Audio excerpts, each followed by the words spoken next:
بالله من الشيطان الرجيم.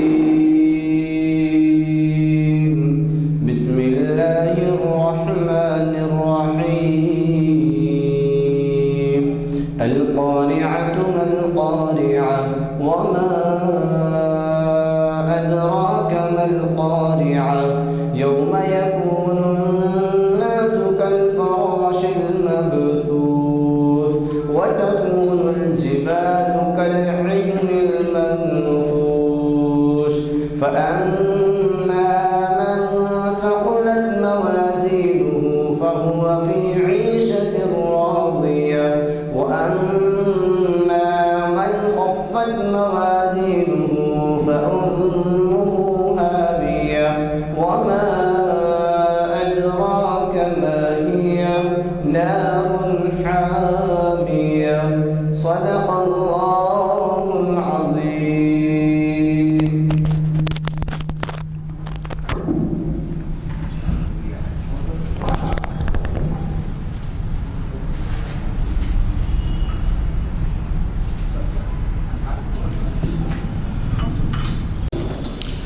حضرات، آج کا عنوان جیسے کہ اعلامیے میں بتایا گیا ہے یورش تاتار کا تاریخی پیغام، اور آج ہمیں مخاطب کر رہے ہیں آپ کے جانے پہچانے اسلامک اسٹڈیز اسکالر پروفیسر سید راشد نسیم ندوی صاحب، جو پریزیڈنٹ آف انڈیا کے ایوارڈ یافتہ ہیں، اور اس لیے تفصیلی تعارف کی ضرورت نہیں ہے کہ انہوں نے شاید 12-15 سال سے یہاں پر ہمیں فیضیاب کیا ہے، لیکن پھر بھی کچھ نہ کچھ کہنا پڑتا ہے کیونکہ کئی لوگ نئے آتے ہیں یہاں پہ۔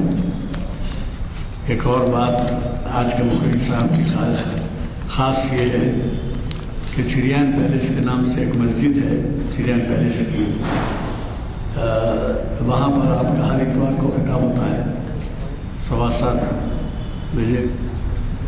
شہر حیدرآباد کے کئی مساجد سے لوگ وہاں کھینچے چلے جاتے ہیں، ایک کار میں 4-4-6 اور وہ ہر اتوار کو ہوتا ہے، اور ہماری مسجد سے بھی لوگ جاتے ہیں۔ انہوں نے جو عنوان دیا ہے، آپ محسوس کریں گے کہ تاریخ اسلام ایسے واقعات سے بھرا پڑا ہے جس سے ہمارا واقفیت ہماری زندگی میں رہنمائی کا کام کرتی ہے، لیکن افسوس ہے کہ ہماری نوجوان نسل ان کارناموں سے واقف نہیں ہے، ان قربانیوں سے واقف نہیں ہے، ان جنگوں سے واقف نہیں ہے جس کی وجہ سے آج اسلام ساری دنیا میں نمبر 2 پر مذہب سمجھا جاتا ہے۔ اور پھر ایک بڑے مفکر کا کہنا ہے کہ شاید 50 سال میں اسلام دنیا کا سب سے بڑا مذہب ہو جائے گا۔ تو ایسے میں آپ پہ بھی کوئی ذمہ داریاں ہیں، یہ نہیں ہے کہ نام کے تو مسلمان ہیں اور پھر ہم یہ بھی کرتے ہیں کہ باہر نکلتے ہیں تو واہ واہ کیا اچھی تقریر تھی، کیا اچھا واعظ تھا، کیا اچھا بیان تھا، یہی نہیں جمعہ کی نماز میں بھی یہ ہوتا ہے، لیکن عمل کہاں تک ہوتا ہے اس کے لیے ہمیں اپنے گریباں میں جھانکنا پڑے گا۔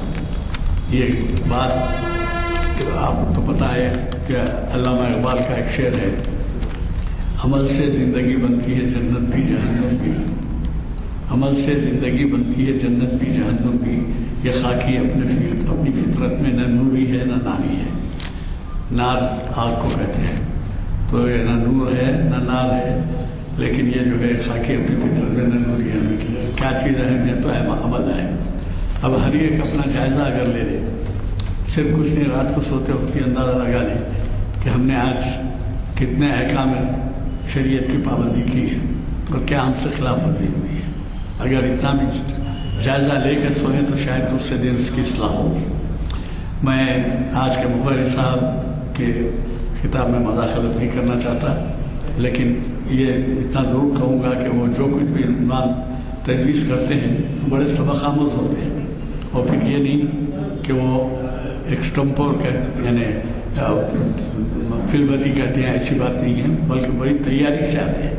اور جب ہم ان سے خواہش کرتے ہیں کہ بھئی آپ کوئی عنوان دیجیے، ہم عنوان نہیں دیتے، ان سے قائد کرتے ہیں تو عنوان ایسا دیتے ہیں جس سے ہمیں بہت دنوں تک فائدہ پہنچتا ہے، اور اس کے سبق عمل آوری سے ہمارے لیے بہت زیادہ وہ عمل آوری فائدہ مند ہوتی ہے. میں عالی جناب پروفیسر سید راشد نسیم ندوی صاحب سے گزارش کرتا ہوں کہ وہ شہ نشین پر تشریف لائیں اور ہمیں اپنے زرین خیالات سے سرفراز فرمائیں.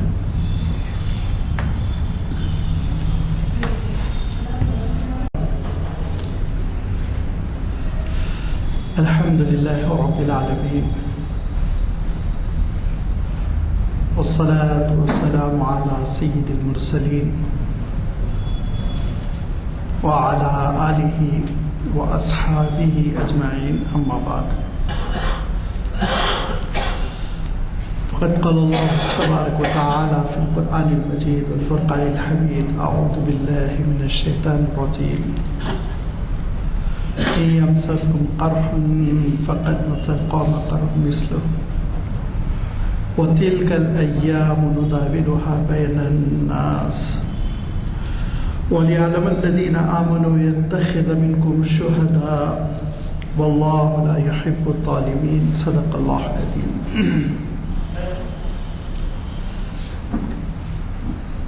دوستو اور بزرگوں، اللہ تعالیٰ نے اپنے کلام پاک میں سورہ آل عمران میں یہ بات ارشاد فرمائی کہ إن يمسسكم قرح، اے مسلمانوں، اگر آج تم کسی تکلیف سے، مصیبت سے دوچار ہو تو یہ حقیقت تمہارے سامنے رہنی چاہیے، فقد مس القوم قرح مثله، تاریخ میں پچھلی قوموں کو بھی مصیبتوں، پریشانیوں سے دوچار ہونا پڑا. یہ نشیب و فراز، بدلتے ہوئے حالات، یہ کیوں ہیں؟ تلک الایام نداولها بین الناس، یہ وہ زمانہ ہے جو لوگوں کے درمیان ہم گردش کروا رہے ہیں. نداولها، ہم ہیر پھیر کر رہے ہیں، الٹ پھیر کر رہے ہیں، گردش کروا رہے ہیں. کبھی کوئی قوم مصیبت سے دوچار ہو رہی ہے، کبھی کوئی کسی آزمائش سے گزر رہی ہے. یہ تاریخ کا تسلسل چل رہا ہے. اس کا سبب اور اس کی وجہ یہ ہے، ارشاد فرمایا، تاکہ اللہ تعالیٰ پرکھ لے کہ تم میں سے کون ایمان پر ثابت قدم رہنے والے ہیں اور کون دعوے ایمان کرتے ہیں لیکن پختگی، ثابت قدمی ان میں نہیں. وَيَتَّخِذَ مِنْكُمْ شُهَدَاءَ، اور اس آزمائش، اس امتحان اور اس ٹیسٹ سے گزارنے کا جو سبب ہے، جو ریزن ہے، جو مطلوب ہے، وہ یہ ہے کہ وَيَتَّخِذَ مِنْكُمْ شُهَدَاءَ، اللہ تعالیٰ تم میں سے چند کو اپنے دین کا گواہ بنا کر کھڑا کرنا چاہتا ہے. ایسے گواہ جو دنیا میں توحید کی گواہی دیں گے اور آخرت میں صداقت کی گواہی دیں گے. جو اس امت کا منصب ہے، جس کے بارے میں اللہ تعالیٰ نے ارشاد فرمایا کہ كَذَلِكَ جَعَلْنَاكُمْ أُمَّةً وَسَطًا لِتَكُونُوا شُهَدَاءَ عَلَى النَّاسِ، ہم نے امت وسط، درمیانی اور اعتدال والی امت بنا کر تم کو بھیجا تاکہ تم حق کی گواہی دینے والے بنو، سچائی کی گواہی دینے والے بنو. تو ارشاد فرمایا لِيَتَّخِذَ مِنْكُمْ شُهَدَاءَ، کہ اللہ تعالیٰ تم میں سے ایک جماعت کو، ایک گروپ کو شہید بمانے گواہ بنانا چاہتا ہے، سچائی کا، حقیقت کا، حق کا پاسدار، سچائی کا نقیب.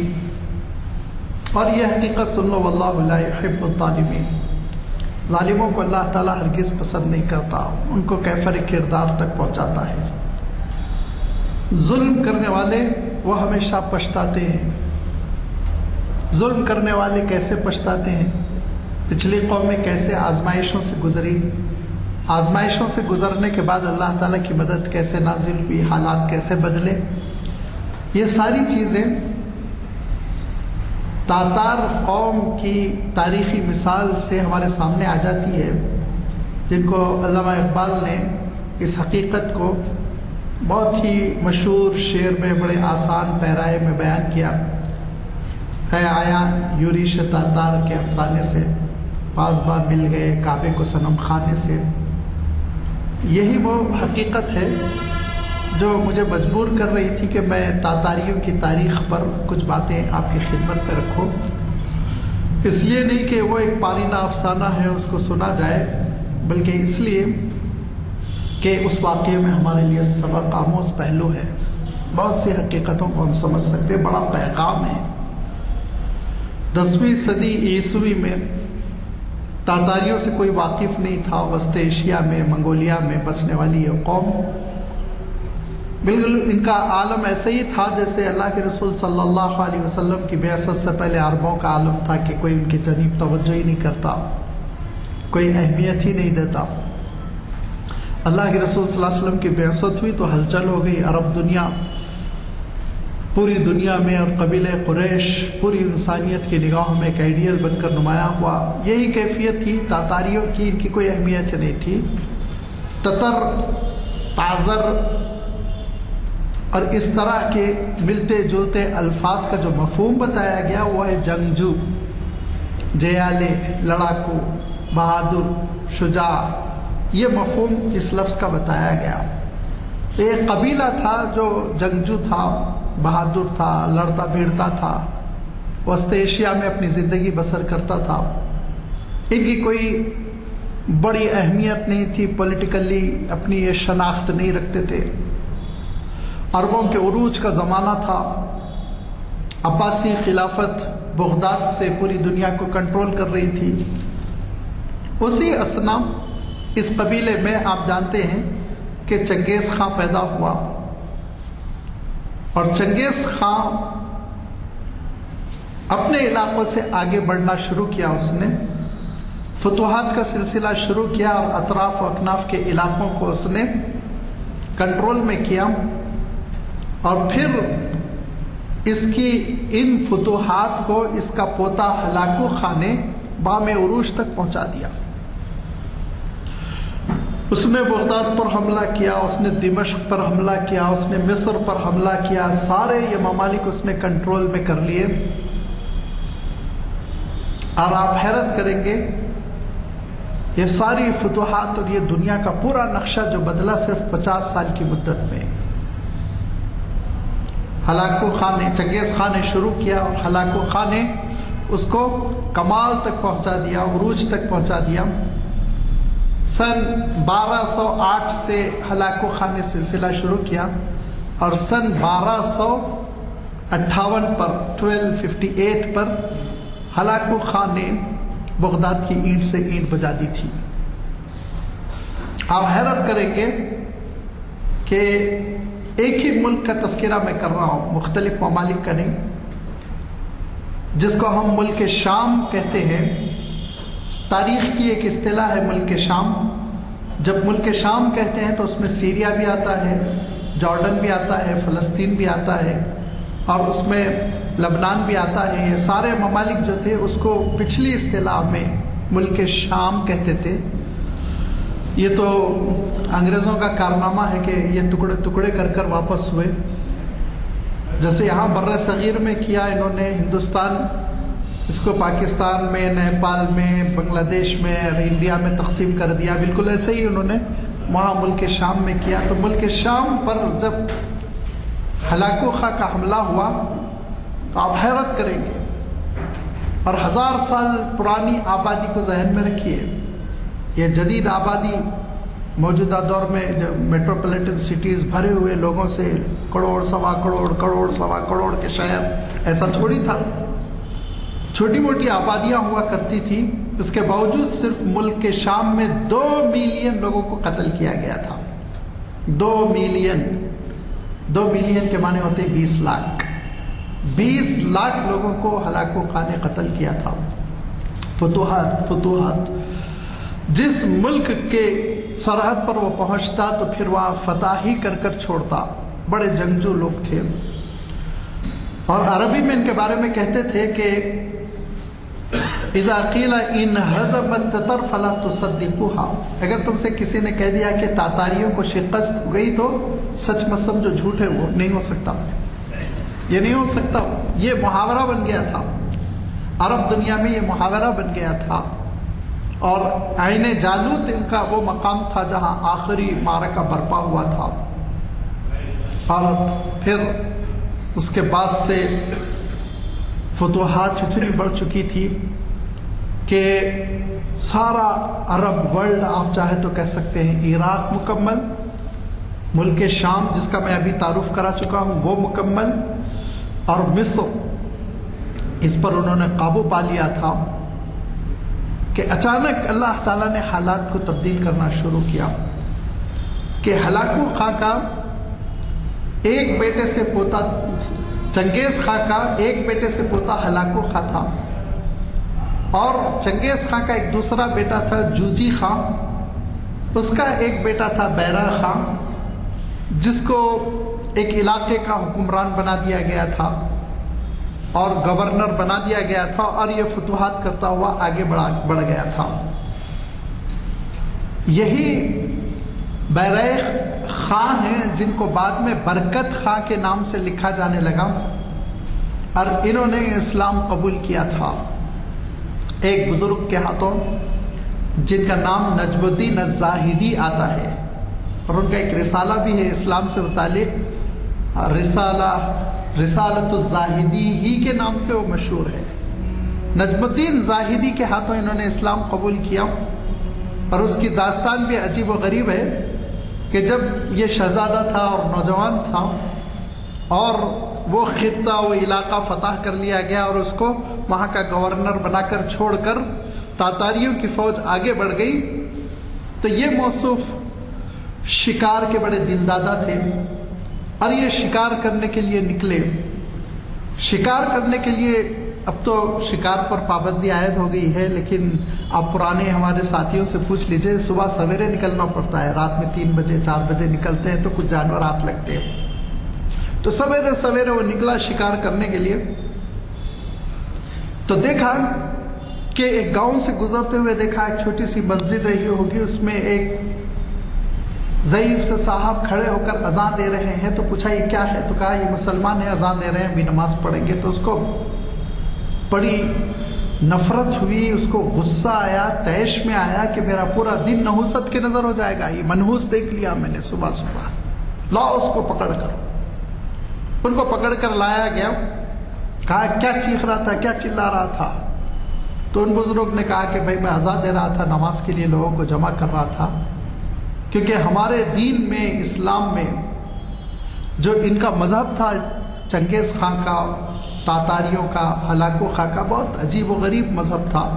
کئی مذہبوں کا مجموعہ تھا، خنزیر کی، کتے کی پوجا ہوتی تھی، اور کیا کیا بکواس تھا آپ اندازہ نہیں کر سکتے. بڑی جاہلیت میں وہ پڑے ہوئے تھے. تو یہ ان بزرگ نے کہا کہ ہمارے مذہب میں نماز کی دعوت دی جاتی ہے، ہم نماز کو اولین ترجیح دیتے ہیں. تو کہا تمہارا مذہب کیا ہے؟ کہا میرا مذہب اسلام ہے. کہا کہ بلا وجہ تو نے میرے سفر میں ڈسٹرب کر دیا، نحوست ہو گئی، بدشگونی لی اس نے، اور کہا کہ تیرے سے بہتر تو میرا کتا ہے، شکاری کتا ساتھ تھا. تو ان بزرگ نے کہا اگر میں اپنے دین سے محروم، ایمان سے محروم مر گیا تو کتا تمہارا بہتر ہے، لیکن میں اگر دین پر مرا تو میرا اور کتے کا کوئی مقابلہ نہیں. اس نے کہا کہ اتنا اعتماد کیوں ہے؟ پٹی ہوئی قوم، غلام قوم، کوئی حیثیت نہیں، لیکن بات تو وہی دین کی کر رہی ہے. تو تمہارا دین کیا ہے؟ میں تمہارا دین سمجھنا چاہتا ہوں. اور انہوں نے کہا کہ شہزادے صاحب آئیے بیٹھے، میں بتاتا ہوں. کہا نہیں، ابھی تو میں شکار کو جا رہا ہوں، اور ابھی بہتر نہیں ہے کہ میں یہ ساری چیزوں میں الجھ جاؤں. بہتر یہ ہے کہ جب میں خود کفیل ہو جاؤں، حکومت پر بیٹھ جاؤں، ولی عہد کے بعد خود میرا عہد شروع ہو جائے، تو اس موقع پہ پھر تم مجھ سے گفتگو کرنا. یہ بزرگ انتظار کرتے رہے لیکن ان کی وفات ہو گئی، اور ان کے فرزند نجم الدین زاہدی جن کا بھی میں نے تذکرہ کیا، ان کو انہوں نے وصیت کی دیکھو شہزادے سے ایسی بات ہوئی تھی، اس سے تم ایک بار ضرور ملنا. لہذا جب وہ شہزادہ جو برائے خاں تھا اور بعد میں برکت خاں کے نام سے اس کو تاریخ میں لکھا جاتا ہے، وہ جب حکمران ہوا، تخت حکومت پر بیٹھا، تو نجم الدین الزاہدی ملنے کے لیے گئے لیکن اندر جانے ہی نہیں دیا جاتا. وہ بار بار گزارش کر رہے ہیں کہ راستہ دیا جائے، میں بادشاہ سلامت سے ملاقات کرنا چاہتا ہوں، واپس ہو جاؤں گا. کہا نہیں، ضرورت نہیں ہے، تم کو ملنے نہیں دیا جائے گا.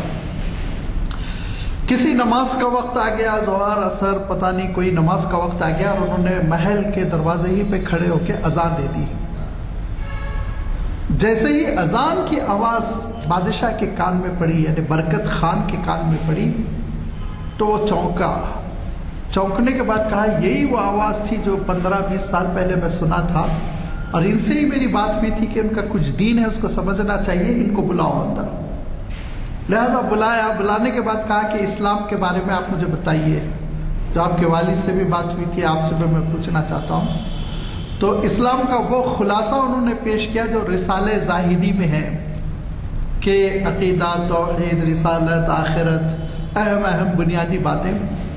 تو انہوں نے کہا کہ میں آپ کے دین سے متاثر ہوا اور میں مسلمان ہونا چاہتا ہوں. لہٰذا اس بادشاہ نے، برکت خان نے اسلام قبول کر لیا، اور اسلام قبول کرنے کے بعد سے وہ جب مسلمانوں سے، یعنی مسلمان ہی ہو گیا، تو مسلمانوں سے اس کو ایک ہمدردی پیدا ہو گئی.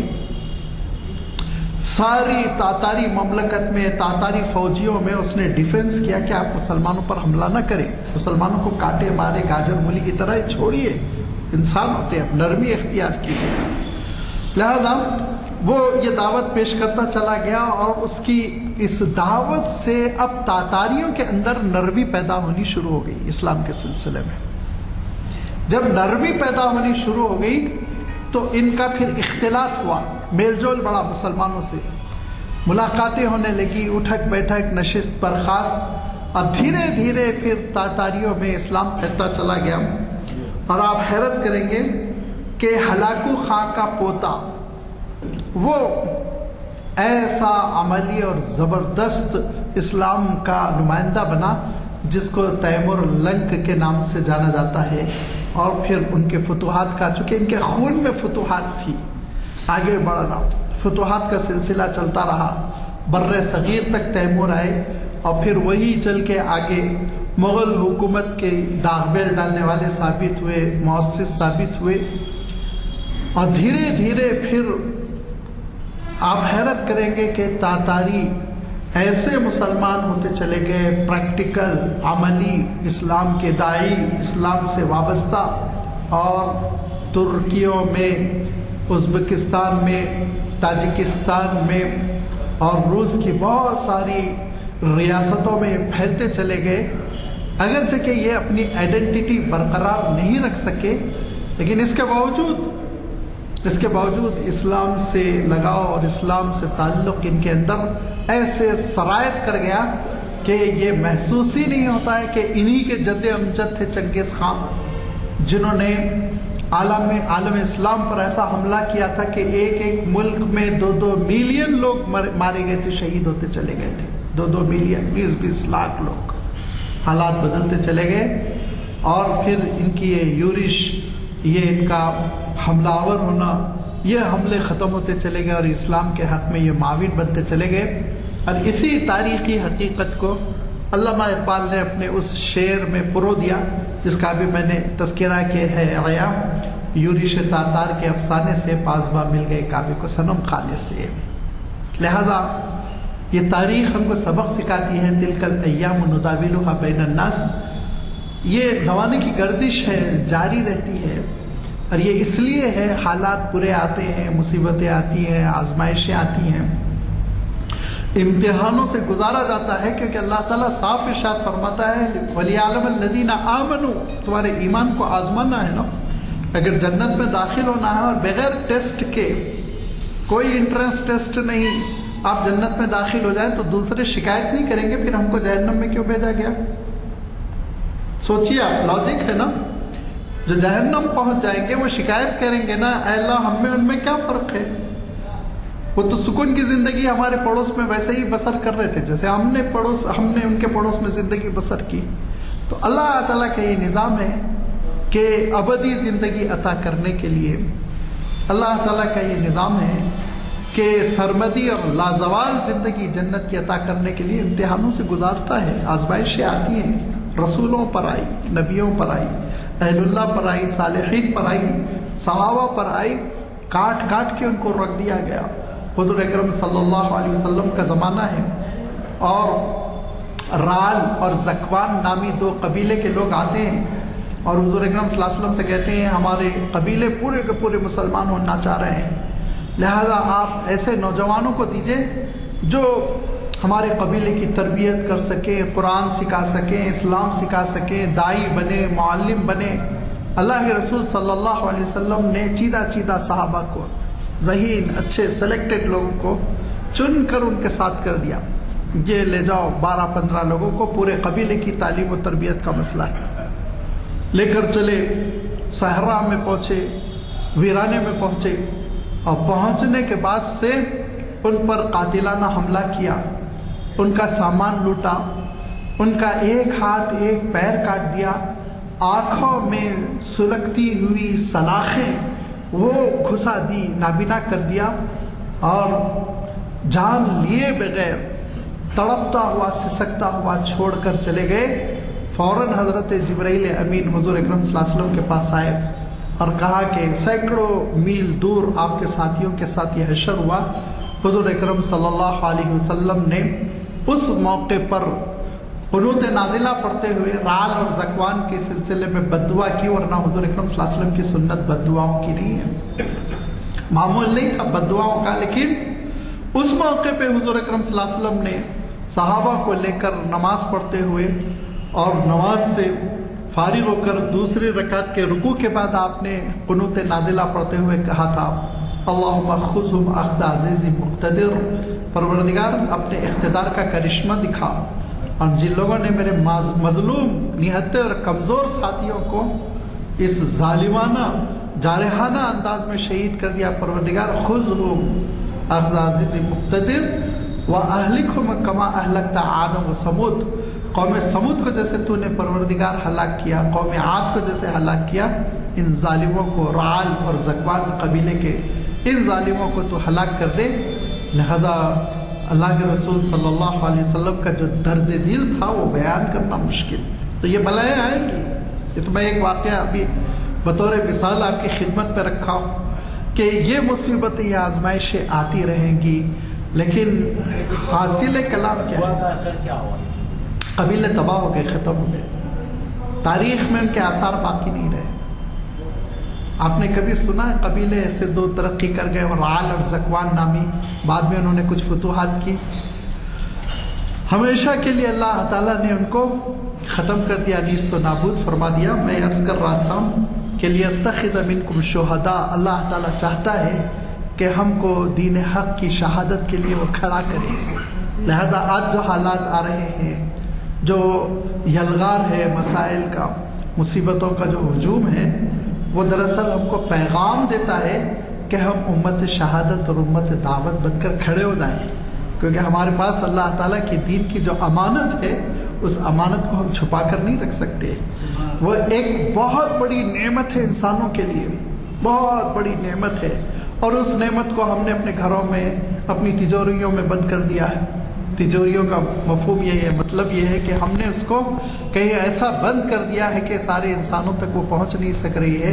لہذا یہ اللہ تعالیٰ کے کلام، یہ حضور اکرم صلی اللہ علیہ وسلم کی سنت، حضور اکرم صلی اللہ علیہ وسلم مظلوموں کو کیسے سینے سے لگاتے تھے، اللہ کے رسول صلی اللہ علیہ وسلم کیسے رحمت للعالمین تھے، حضور اکرم صلی اللہ علیہ وسلم ساری عصبیتوں کو اپنے پیروں تلے روند کے ساری انسانیت کی بھلائی کیسے چاہتے تھے کہ اللہ کے رسول صلی اللہ علیہ وسلم کا سینہ چوڑا تھا اجمیوں کے لیے، عربیوں کے لیے، فارسی کے لیے، رومی کے لیے، اللہ کے رسول صلی اللہ علیہ وسلم کا سینہ چوڑا تھا، اس میں سما گئے تھے حبشہ کے بلال اور اس میں سما گئے تھے ایران کے سلمان. سب کے لیے حضور اکرم صلی اللہ علیہ وسلم کی تعلیمات تھی.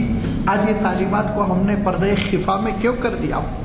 اسوہ رسول کیوں ہم لوگوں کے سامنے نہیں لاتے؟ دین حق کا، اسلام کا صحیح تعارف ہم کیوں نہیں لوگوں کے سامنے پیش کر پا رہے ہیں؟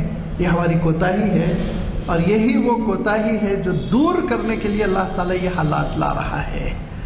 اور آپ دیکھیں گے کہ جب حق سامنے آئے گا، سچائی سامنے آئے گی اور حضور اکرم صلی اللہ علیہ وسلم کی تعلیمات سامنے آئے گی، تو جن کو ہم سمجھ رہے ہیں کہ ہلاکو خان چنگیز خان کے یہ جانشین ہیں، وہی ان تعلیمات کو اور ان کے بچے اور ان کی نسلیں ان تعلیمات کو سینے سے لگائیں گی. انہی میں سے برکت خواہ پیدا ہوں گے، اور انہی میں سے بہت سارے وہ لوگ پیدا ہوں گے جو اسلام کے لیے ستون بن کر کھڑے ہو جائیں گے. لہذا یہ ایک تاریخی مختصر سا جائزہ ہے جو ہمارے اور آپ کے لیے پیغام ہے کہ بدلتے ہوئے حالات میں اصلاً ہم کو امت شہادت بن کر، امت دعوت بن کر کھڑے ہونا چاہیے. پھر انشاءاللہ آپ دیکھیں گے کہ اللہ تعالیٰ کی مدد و نصرت آئے گی. وآخر دعوانا ان الحمدللہ رب العالمین. میں نے پہلے ہی کہا تھا کہ ہمارے مقررین اتنی تیاری سے آتے ہیں کہ وہ پوری طرح سے عنوان سے انصاف کرتے ہیں. مخاطبت کا ایک طریقہ ایکسٹمپور کا بھی ہوتا ہے، انگریزی میں ایکسٹمپور کہتے ہیں، فی البدی. تیاری وغیرہ کچھ نہیں ہوتی، عنوان دے دیتے ہیں اور آ کے بیٹھ کے فی البدی کچھ باتیں سنا دیتے ہیں. یہ ویسے مقررین ہمارے پاس نہیں ہے. اللہ کے فضل سے انہی کی مرضی سے ہم عنوان دیتے ہیں اور پھر اس عنوان سے وہ پوری طرح انصاف کرتے ہیں، جیسے کہ آپ نے دیکھا آج. بہرحال ہمیں خوشی ہے اس بات کی کہ باوجود اس کے کہ مولانا کا ہر طرف سے مطالبہ رہتا ہے خطاب کے لیے، اس کے باوجود ہمارے پاس کا سلسلہ جاری رکھتے ہیں. آپ یوں تو ہمیشہ تشریف لاتے ہیں محفلوں میں، لیکن اس بات کا خیال رکھیے کہ ایسے مقرر جن کو سننے کے لیے میں نے پہلے ہی کہا ہے کہ بنجارہ ہل پہ چریان پیلس میں ہر اتوار 7:15 بجے آپ کا خطاب ہوتا ہے، تو شہر کے اعتبار سے کونے کونے سے لوگ کھینچے چلے آتے ہیں. یہ اللہ تعالیٰ کا کرم ہے اور ان کی عنایت ہے کہ وہ ہمارے ان محافل کو خطاب کرنے کے لیے یہاں تشریف لاتے ہیں. اور یہ بھی آپ جان کے خوش ہوں گے کہ ہمارے مقررین والہانہ انجام دے رہے ہیں. یہ نہیں ہے کہ انہیں کوئی معاوضے دیے جاتے ہیں یا سواری خرچ کیا جاتا ہے، ایسا کچھ نہیں ہے. تو یہ آپ کے ہمارے لیے ضروری ہے کہ ایسے محافل میں استفادہ کریں. دوسری بات، جو ہمارے اعلامیے آتے ہیں اس میں آپ ہمارے سفیر بن جائیے. صرف تقسیم نہیں کرنا ہے، مساجد کو پہنچانا نہیں ہے، بلکہ لوگوں کو تاکید کیجیے، خصوصاً نوجوان. میں ہمیشہ کہتا ہوں، اب آپ یہ دیکھیے کہ اگر آپ کی جگہ اگر کوئی نوجوان نہ ہو تو آپ ہمارے گزر جانے کے بعد کوئی یہاں کرسیاں خالی رہیں گی، اور نوجوان کرکٹ میں اور دوسرے کھیلوں میں اور فلموں میں مشغول رہتے ہیں. اس کی طرف توجہ ضروری. آخری بات یہ کہتا ہوں کہ ہمارا ویب سائٹ دنیا بھر میں دیکھا جاتا ہے. آپ کے جہاں جہاں لوگ ہیں، فیملیز ہیں، یہاں نہیں آئیں تو ان سے ویب سائٹ سے واقف کرا دیجیے، اور یہ محافل کو جن کو کہ عبادت کا درجہ حاصل ہے ان میں عام کیجیے. آپ بھی اپنی ذمہ داری کو محسوس کیجیے. میں ان تمام الفاظ کے یعنی شکریہ کے بعد گزارش کرتا ہوں کہ دعا فرمائیں. آئیے. السلام علی حبیبک و رسولک محمد علیہ وصحبہ. ربنا آتنا فی الدنیا حسنہ وفی الآخرۃ حسنہ وقنا عذاب النار. ربنا تقبل منا انک انت السمیع العلیم وارنا مناسکنا وتب علینا انک انت التواب الرحیم برحمتک یا ارحم الراحمین. الحمد للہ رب العالمین.